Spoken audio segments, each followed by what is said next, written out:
En 1984, le monde du cinéma faisait connaissance avec une nouvelle race de méchants.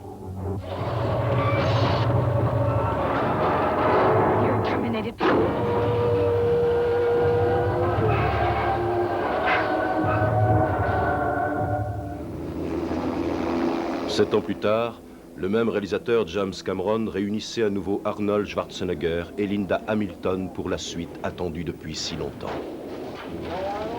Terminator 2, le jugement dernier. Il y a une petite phrase que de nombreux enfants, et d'adultes également, rêvaient de m'entendre dire un jour, et c'est « Je serai de retour à telle date ».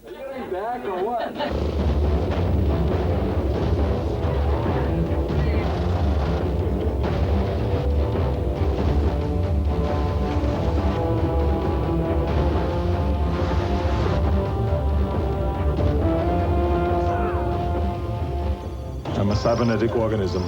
Cyberdyne Systems Model 101.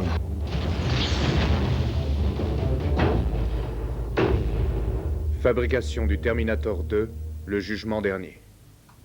I'll be back. Cette petite phrase serait de retour après un nouveau sens en automne 1990 lorsque, dans le désert Mojave, on continua à tourner l'histoire de Sarah Connor et de son combat contre les machines venues du futur. Il y a un énorme changement dans sa vie depuis la dernière fois où on l'a vu. Elle a un fils, John Connor, qui est maintenant âgé de 10 ans. Les nouveaux Terminators du film ne prennent plus pour cible Sarah, mais son fils.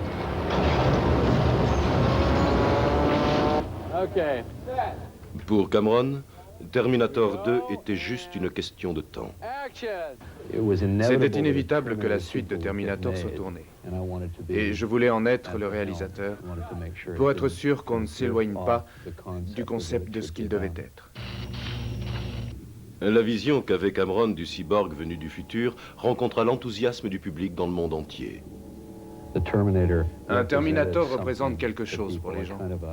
C'est en quelque sorte le côté sombre de l'âme humaine.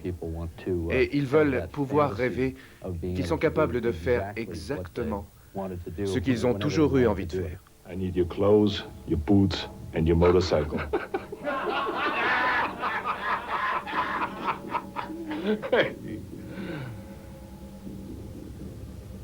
You forgot to say please. Je crois que ça nous a pris à tous du temps pour réaliser que Terminator est une sorte de première dans notre culture et ça continue à rejaillir sur moi de diverses façons. Arnold Schwarzenegger, le Terminator. Je voulais de toutes mes forces que la suite de Terminator soit réalisée. J'avais dit à James Cameron, l'histoire doit avoir une possibilité de suite parce que nous traitons un sujet très intéressant.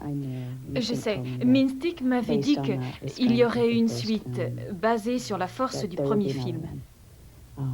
C'est juste qu'on n'est jamais prêt. Plusieurs membres de l'équipe du premier Terminator sont revenus pour la suite, notamment le directeur photo Adam Greenberg et le créateur d'effets spéciaux Stan Winston. Les effets doivent être semblables à ceux du premier film, mais il doit y en avoir plus. On doit donner aux spectateurs ce qu'ils avaient dans le premier film et en plus quelque chose de frais et de nouveau. Je crois que c'est ce que nous avons réussi à faire. Comment Arnold peut-il être la star de Terminator 2 ? Les Terminators sont fabriqués en usine, les uns après les autres. Et ils sont tous pareils. Pour Arnold, je pense que c'est parce qu'il est mignon. Ce Terminator n'est toutefois pas seulement une belle gueule. Nous avons des apparences beaucoup plus sophistiquées et vous verrez des choses beaucoup plus grandes sur l'écran.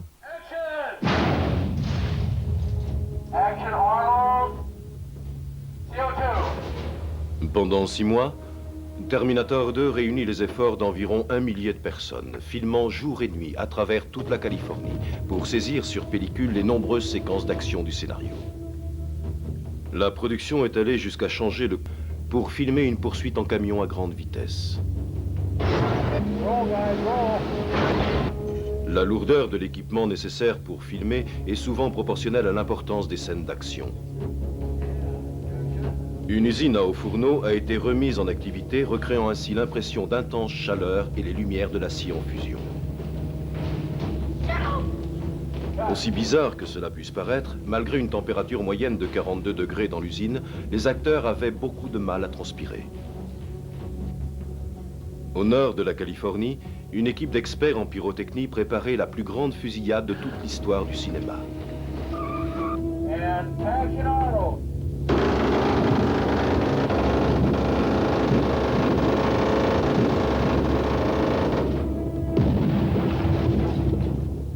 Arnold, tell me that wasn't a rush.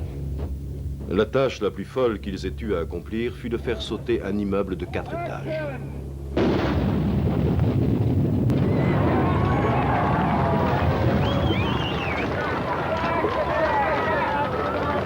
Were we supposed to roll? That was a rehearsal. I was waiting for your cue, Jim. Arnold et moi travaillons ensemble de la même façon que pour le premier film. C'est l'une des personnes les plus professionnelles avec lesquelles j'ai travaillé. Il a une concentration incroyable. Il reçoit les directives sur tout ce qui est physique comme aucun autre acteur. C'est vraiment une joie de travailler avec lui.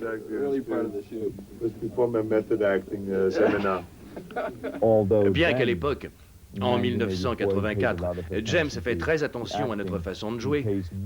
Il y fait encore plus attention aujourd'hui. Il a une certaine façon de diriger les acteurs. Il passe du temps à nous faire répéter, à mettre au point les bagarres, les actions, les poursuites. Je dirais que dans ce domaine-là, il est extrêmement brillant et même très sophistiqué. En fait, il veut tout faire parce qu'il a une vision très claire de ce qu'il veut voir. Il s'occupe personnellement de la machine à fumer. Il n'hésite pas à mettre le sang lui-même et à faire une retouche de maquillage. C'est pour ça que les gens disent toujours que James Cameron sait enlever une équipe. Mais il crée exactement ce qu'il veut voir sur l'écran. Longtemps avant le tournage, Cameron et son équipe travaillèrent très dur à dessiner des séquences et à tester des idées.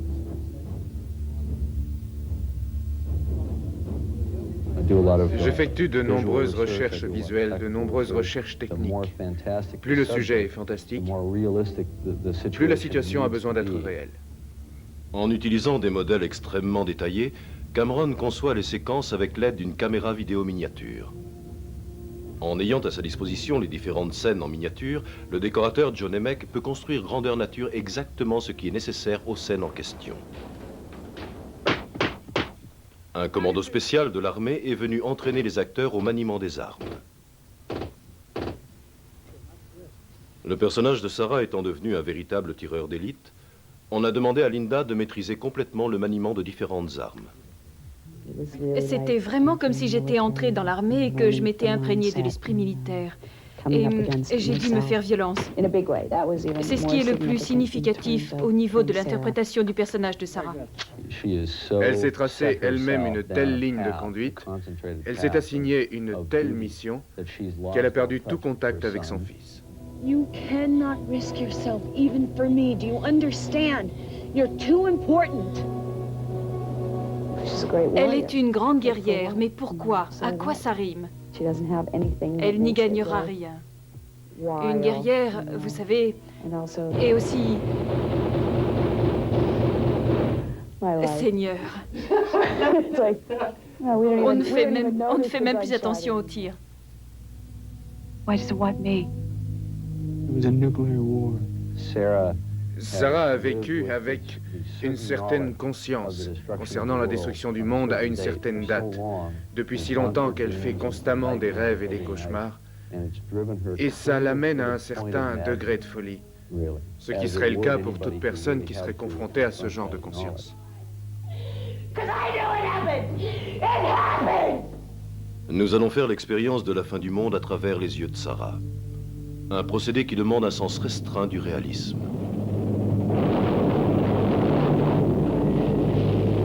Mais il y a quelque chose d'encore plus spectaculaire. C'est la vision qu'a Sarah des gens.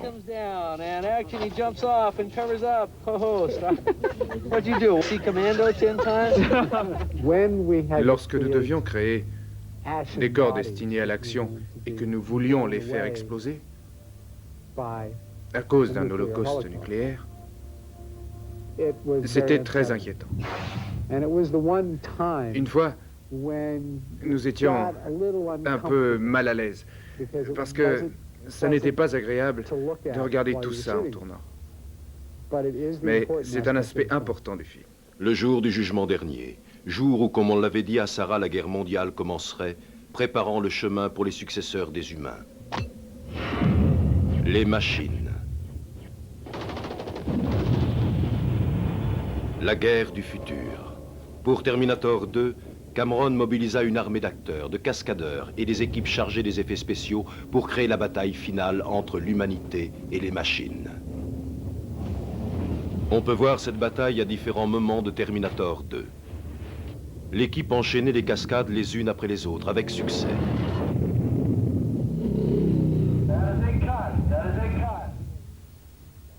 Pour une des scènes, le Terminator doit sauter d'une camionnette roulant vive allure sur un gros camion-citerne. Performance exécutée par le cascadeur doublure d'Arnold, Peter Kent.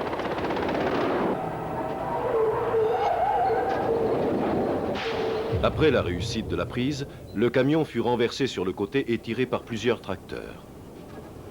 Peter se mit alors à conduire le camion ainsi renversé.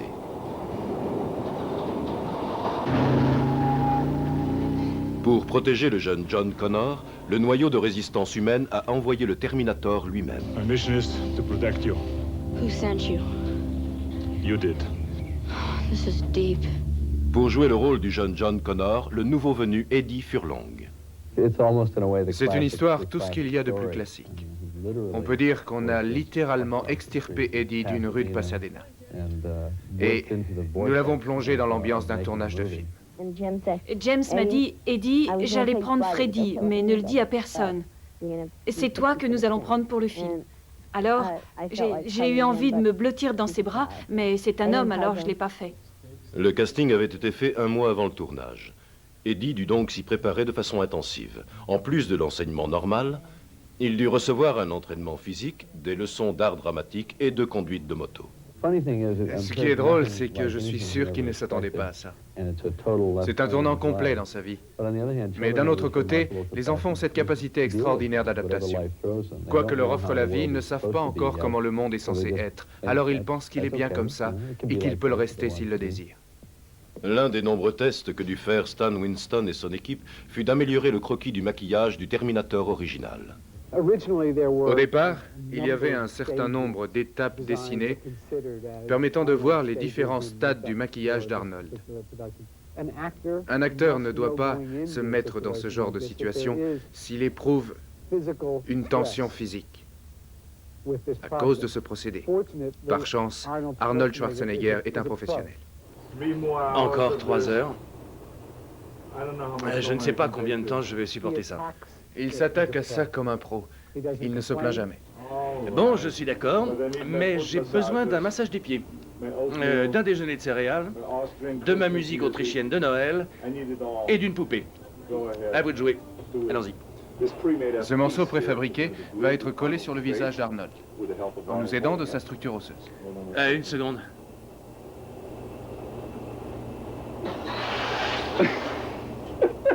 Maintenant, c'est bon. C'est la colle que nous utilisons qui fait gonfler ses muscles. Quand le maquillage n'est pas réussi à 100%, je fais juste un signe à la caméra de ne pas s'attarder sur lui. Et tout va bien. Mais ne dites pas ça au réalisateur, ça le fâcherait.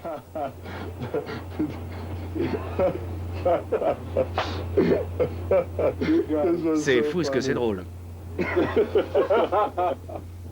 Pendant le tournage, les maquilleurs Jeff Donen et Steve Laporte et le coiffeur Peter Tofbol vont transformer Arnold en Terminator de chair et d'os. Pendant 6 jours consécutifs, Arnold devra s'asseoir sur ce siège de maquillage. Il n'en faut pas trop parce que si vous mettez trop de sang, vous ne pouvez pas voir le travail qui a été fait, ni le métal. Il ne reste qu'un fatras sanguinolent qui ressemble plus à un hamburger. Ah, c'est un bon exemple. L'hamburger? Oui, je suis fier de toi. J'ai faim, c'est pour ça que je l'ai choisi. Les gens acceptent cette possibilité qu'il y ait une fusion entre un composant humain et un composant mécanique. Je crois que c'est un aspect de notre vie. Nous sommes actuellement tellement entourés de machines. Le fait que nous acceptions ça, c'est pour moi la chose la plus surprenante. La vérité, c'est que je suis trop beau. Aucune caméra ne peut saisir toute cette beauté. Alors ils se sentent obligés de me mettre des tonnes de trucs sur le visage et un maquillage horrible, de façon à m'en les dire un peu, pour que je sois au niveau des autres acteurs du film.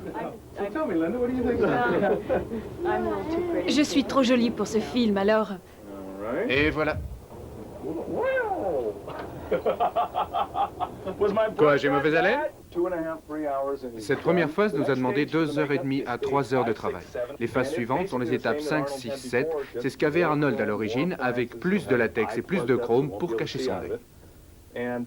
Il nous faudra probablement 1h à 1h30 pour ceci. Il va adorer. Comme on peut l'imaginer, Sarah a du mal à accepter le Terminator comme un allié. Elle savait qu'un jour il reviendrait, que c'était une possibilité, elle était prête.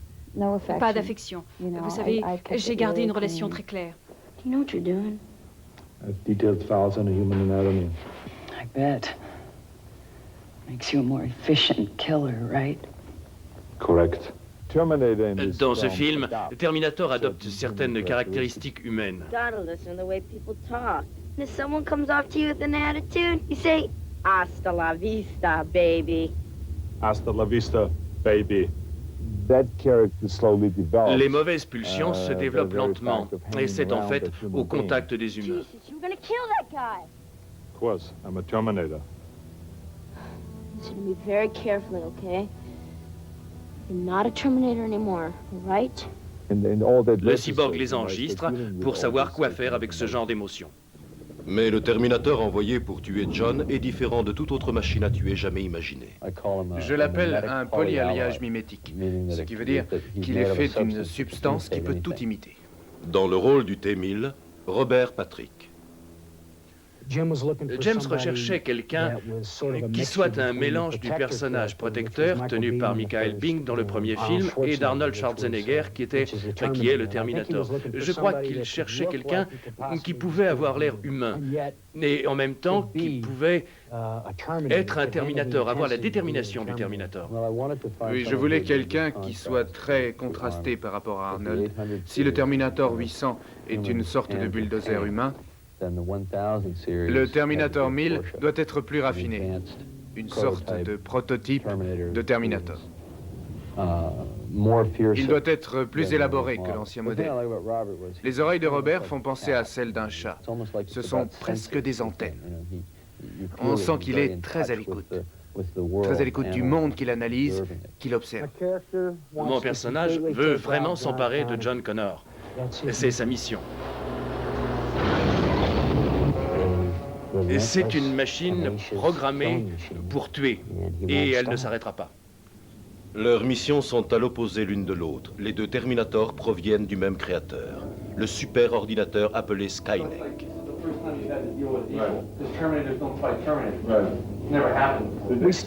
Ils proviennent de la même technologie. Ils ont donc certains programmes communs. Are you the legal guardian of John Connor? That's right, officer. What's he done now? So we're both killing. Nous sommes tous deux des machines à tuer, mais de types différents. This morning looking for him too. Yeah, big guy on a bike.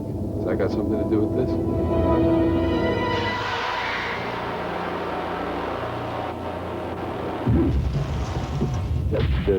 Le nouveau Terminator, avec ses aptitudes particulières, est bien plus menaçant.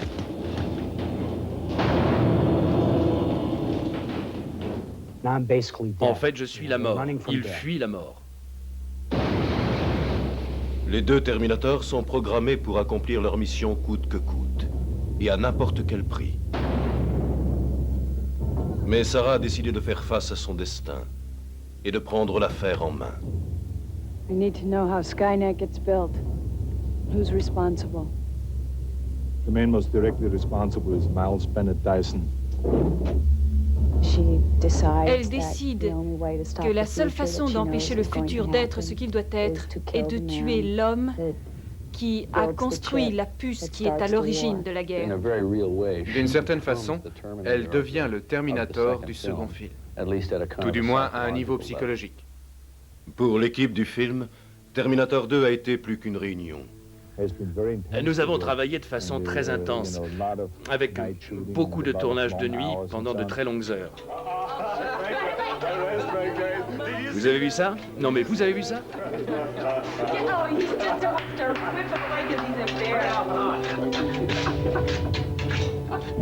Je suis très heureux d'avoir eu la possibilité de faire le numéro 2. En 1984, Cameron transforme Arnold Schwarzenegger en l'un des tueurs les plus redoutables du cinéma. 7 ans plus tard, le processus s'est inversé tout seul. Le Terminator est devenu à son tour un protecteur. Ce qui ressort de ce film, c'est l'importance de la vie humaine, quand bien même elle peut paraître insignifiante à d'autres, ou même à vous. Votre existence individuelle peut avoir une grande valeur pour le futur.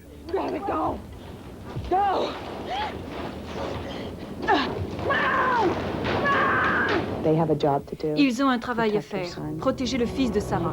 Ils le font. Terminator a été considéré comme le film de science-fiction de la décennie. 7 ans après, le même réalisateur James Cameron tourne la suite de la saga des Terminator avec Arnold Schwarzenegger et Linda Hamilton, nous offrant ainsi le plus grand film de tous les temps. Pour toute l'équipe, Terminator 2 est promis à une grande destinée.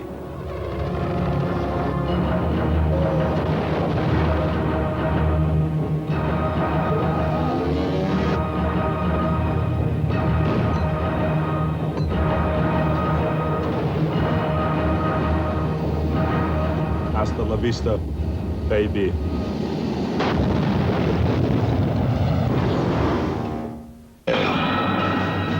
Terminator 2, le jugement dernier. Même fabrication. Ces photos ont été prises au commissariat de West Island en 84. Vous y étiez. Même modèle. Celles-ci ont été prises aujourd'hui. Vous devez me laisser voir mon fils. Il court un grand danger. Nouvelle mission. Avant, il était programmé pour détruire l'avenir. Tu ne sais pas ce que c'est que d'essayer de tuer une de ces choses. Maintenant, sa mission... Baisse-toi. C'est de le protéger. Maman! Viens avec moi si tu veux vivre. T'es réellement réel? Il est programmé pour protéger un enfant. Qui t'a envoyé? C'est toi, il y a 25 ans. Mais c'est un Terminator comme toi? Pas comme moi. Et la plus efficace machine de mort jamais créée. On ne peut pas la détruire? Je ne sais pas. Cette fois, ils sont 2. Terminator 2. Tu ne peux pas tuer tous les gens qui ne te plaisent pas? Pourquoi? Si vous pensiez avoir tout vu, revenez voir. Reste couché! Vas-y, maintenant! Il faut qu'on reste ensemble!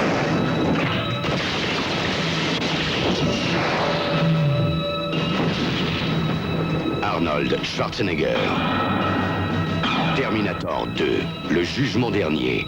Cette fois, il revient. Pour de bon. Croyez-moi.